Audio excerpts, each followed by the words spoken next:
Sa bilis ng takbo ng buhay ngayon na sigbilis ng pagtaas ng cost of living sa bansa, marami ng business ventures or investments ang nagsisilabasan. Pero alin nga ba sa mga ito ang maaaring paggugulan ng ating salapi?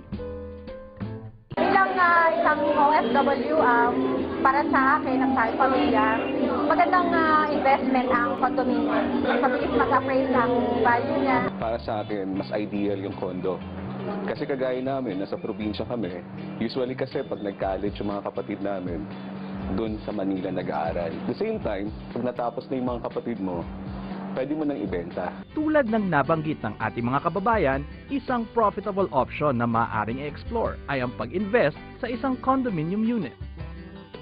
Karamihan sa mga condominium ngayon, tulad ng mga naitayo ng SM Development Corporation o SMDC ay easily accessible within the metro at malapit sa mga shopping center, eskwelahan at public transportation. Kaya naman, convenient talaga. Isa sa mga saleable naming projects are Sun Residences, which is located sa Welcome Rotonda in Quezon City. The University Belt is near there. Grass Residences also in SM North EDSA. This is fully furnished. So wala na silang iintindihan, lilipat na lang sila. It's really good for investment as well as Jazz Residences. It's in Makati, so it's very near to Central Business District. Napakalapit din sa mga malls, at everything is there na.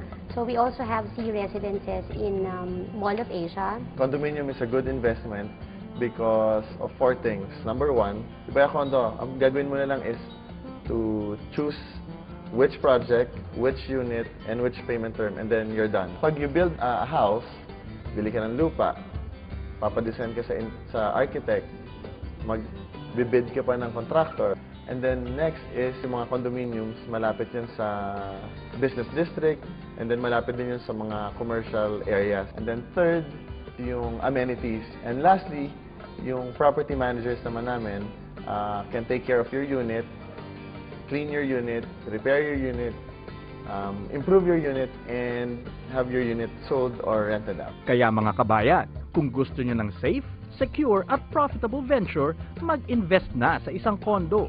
May tirahan ka na, may pagkakakitaan ka pa.